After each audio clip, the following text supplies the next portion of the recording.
Welcome to Module 1.3 of the lesson, The Importance of Well-Being in the Workplace, entitled Models of Well-Being at Work. In this module, we will introduce you to the main theoretical models that have been identified in the literature. This will allow us to identify the key mechanisms involved in well-being at work that can be modified to improve it. Let's start with a brief introduction to the types of models that have been developed to explain well-being at work. As we have seen in previous modules, well-being is a multifaceted concept, and this explains why several theories have been developed.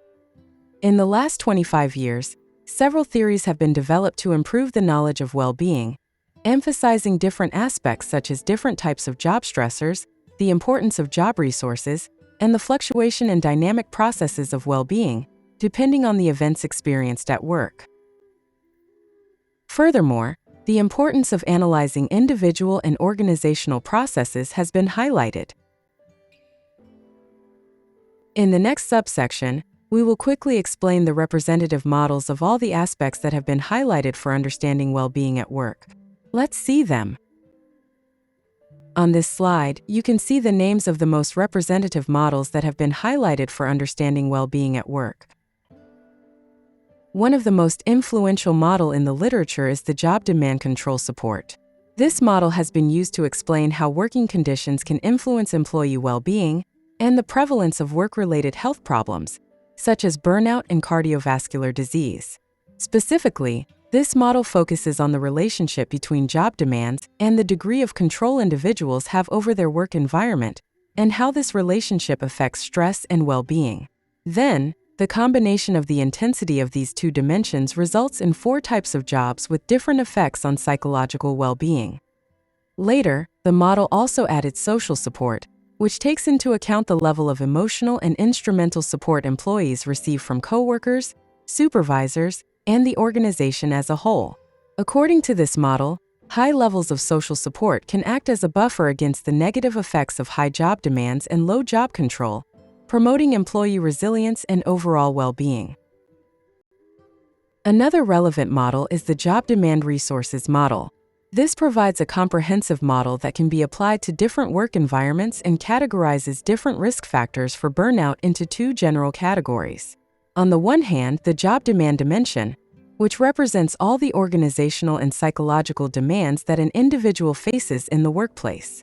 On the other hand, the job resources dimension, which refers to the physical, psychological, social, or organizational aspects of the job that are functional in achieving work goals and that help to reduce job demands. The core assumption of this model is that burnout develops when job demands are high and job resources are low. However, resources are recognized as effective agents that facilitate well-being.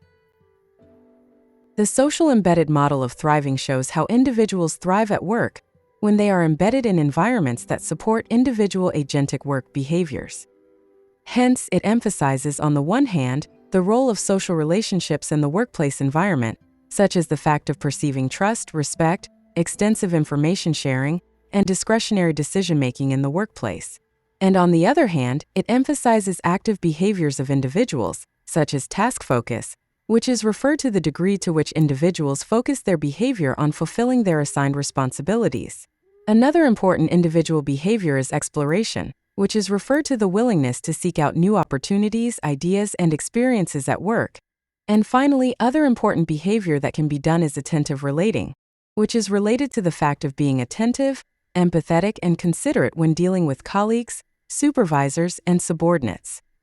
According to this model, when individuals are in workplace circumstances that allow for individual agentic actions, thriving can be a self-sustaining system that provides its own fuel.